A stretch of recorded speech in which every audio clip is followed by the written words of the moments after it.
శ్రీమాత్రే నమ. జై గురు దత్తాత్రేయ నమ. ఈ వీడియోలో మనం మీనరాశి వారికి మార్చి 22 నుంచి 28 మధ్యలో జరగబోయే వారఫలాలు పరిశీలించినప్పుడు మరి మీనరాశి వారికి ఈ నెల 25వ తారీఖు వరకు రాశి అందే శుక్రగ్రహ సంచారం.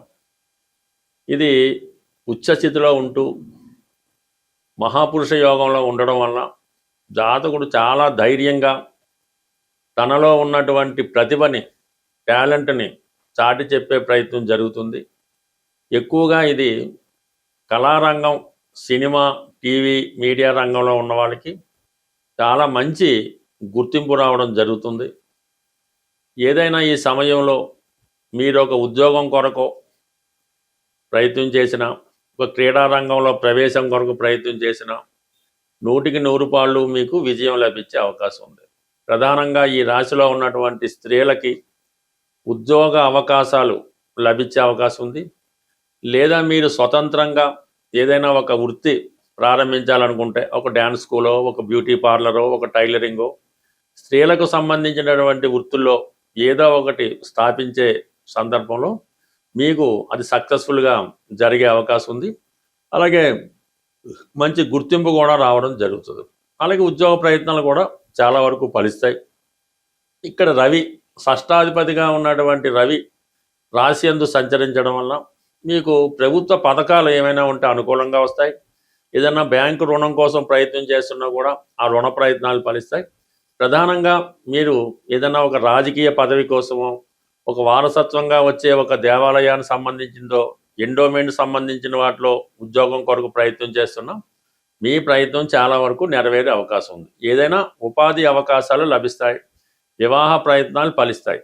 ఇక ప్రధానంగా వ్యయస్థానంలో ఉన్నటువంటి కుజుడు ధనాధిపతిగా వ్యయస్థితి, భాగ్యాధిపతిగా వ్యయస్థితి, కుటుంబ అవసరాల కొరకు, పుణ్యక్షేత్రాలు దర్శించడానికి, చిన్న చిన్న అప్పులు ఏమైనా ఉంటే అవి తీర్చడానికి, అలాగే మరి ఏదైనా ప్రయాణాలకి, మీ కుటుంబంలో మీ తమ్ముళ్ళకో చెల్లెలకో ఆర్థిక పరంగా సహకారం చేయవలసి ఉంటుంది.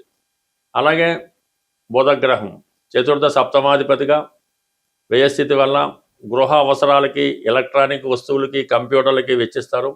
ముఖ్యంగా పిల్లల చదువు కోసం ముందుగానే కాలేజీలోనో కాన్వెంట్లోనో సీట్ రిజర్వ్ చేసుకొని కొంత డొనేషన్ కూడా ముందుగానే పే చేయడం కూడా జరుగుతూ ఉంటుంది.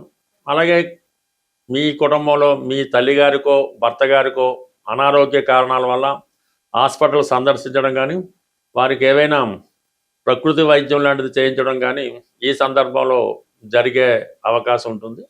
ఇక చాలా కాలంగా ఉన్నటువంటి రాహు వ్యయస్థానంలో ఉండడం వల్ల మీరు ఒక 100 రూపాయలు ఖర్చు పెడితే అందులో 50 రూపాయలు వేస్ట్ అవుతూ ఉంటుంది.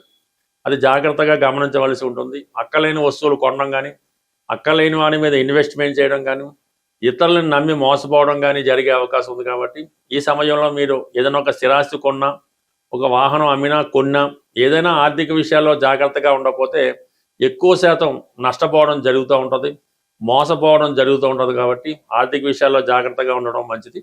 ఇదే సమయంలో ఎవరికైనా హామీ ఇవ్వడం కానీ, పరిచయం లేని వ్యక్తులతో ఏదైనా ఎఫైర్స్ కానీ, లావాదేవీలు కానీ, ఆర్థిక ఒప్పందాలు కానీ చేసుకున్నా కొంత అనుకోకుండా నష్టపోవడం కూడా జరుగుతూ ఉంటుంది. అయితే గురువు మీకు చతుర్థ స్థాన సంచారంలో చాలా వరకు ఒక మంచి ఫలితాన్ని ఇవ్వడం జరుగుతుంటుంది. ఏదో విధంగా వృత్తిపరంగా ఉన్నటువంటి సమస్యలు పరిష్కారం అవుతాయి. గృహంలో దైవ కార్యక్రమంలో, పుణ్య కార్యక్రమంలో ఎక్కువగా రావడం జరుగుతూ ఉంటుంది. అంటే ప్రధానంగా ఈ మిథున రాశిలో ఉన్నటువంటి గురు భగవానుడు చాలా వరకు ఎక్కువ ప్రయాణాలు చేస్తూ ఉంటారు. వృత్తిలో మారాలనే మీ ప్రయత్నం జరుగుతూ ఉంటుంది. పెద్దవారితో పరిచయాలు కూడా ఏర్పడడం జరుగుతూ ఉంటుంది. సో ఓవరాల్గా ఈ మీనరాశి వారికి వృత్తిపరంగా ఉన్నటువంటి సమస్యలు పరిష్కారం అవుతాయి. కొత్త ఉద్యోగ ప్రయత్నాలు చాలా వరకు ఫలించే అవకాశం ఉంది. ప్రధానంగా విపరీతమైనటువంటి ఆర్థిక పరమైనటువంటి సమస్యలు, రుణ బాధలు ఇబ్బంది పెడుతుంటాయి. అలాగే వివాహం ఆలస్యం అవుతూ ఉంటుంది. తొందరగా వివాహ సంబంధం కుదరదు. వివాహం తర్వాత భార్యాభర్తల మధ్య విభేదాలు, ఇవన్నీ బాగా ఎక్కువగా ఉన్నప్పుడు మీరు ఏ రోజైనా పర్లేదు, ప్రధానంగా మంగళవారం అయితే మంచిది. ఈ మంగళవారం రోజు సాధారణంగా మీకు కోతులు అంటే కోతులు, కొండముచ్చులు ఏమైనా పర్వాలేదు. మీకు కొద్దిగా దూర ప్రాంతంలో, అటవీ ప్రాంతం ఉన్నా, ఊర్లో కొద్దిగా దూరంగా ఉన్నా, వాటికి శనగపప్పుతో చేసినటువంటి శనగపప్పు బెల్లం కలిపి శనగుండల్లా చేస్తూ ఉంటారు. లేదంటే వేరుశెనగ ఉండలు, బెల్లం వేరుశెనగ ఉండలు, అవి సాధారణంగా ఏదో ఇంట్లో తయారు చేయటం వల్ల ఒక 3 కేజీలో, ఒక 5 కేజీలో అవి చక్కగా ఉండల్లా తయారు చేసి, కొద్దిగా అటవీ ప్రాంతంలో రోడ్డు మీద అది కాకుండా కొద్దిగా రోడ్డు సైడు, లేదంటే పుణ్యక్షేత్రంలో అయినా పర్వాలేదు, ఎవరికి ఇబ్బంది లేకుండా, వాటికి ఇబ్బంది లేకుండా ఇవి ఏదన్నా ఒక క్లాత్ అది పరిచి ఈ ఉండలు దూరంగా పెట్టడం వల్ల ఒకేసారి ఇంచుమించు ఒక 3 కేజీలన్నా పర్వాలేదు. ఏదన్నా ఇలాంటి విపరీతమైన ఇబ్బందులు ఉన్నప్పుడు ఏదైనా ఘనంగా చేయాలి తప్ప, ఏదో 4 ఉండలు వేసాం, ఒక 3 అరటిపళ్ళు వేసాం, ఒక బెల్లం ముక్క పెట్టామంటే మాత్రం ఫలితం దక్కదు. ఎక్కువగా కొద్దిగా తృప్తిగా పెట్టినప్పుడు ఆ ఫలితం కంపల్సరీగా వస్తుంది. కానీ ఈ రెమెడీ 100కి 100 పాళ్ళు ఖచ్చితంగా పనిచేసి తీరుతుంది. ఒక్కసారి మీరు ప్రయత్నం చేసి చూడండి, అది మీకు దాని ఫలితం చాలా తొందరగా అనుభవంలోకి రావడం జరుగుతుంది. అయితే మన ప్రేక్షకులకి ఒక ముఖ్య గమనిక ఏంటంటే, ఈ వారం అంటే ఈ నెలలో 29వ తారీఖు మార్చి నెల ఆదివారం రోజు హైదరాబాదులోని శ్రీ సుందరయ్య విజ్ఞాన కేంద్రంలో జ్యోతిష్య మహాసభది జరగబోతుంది.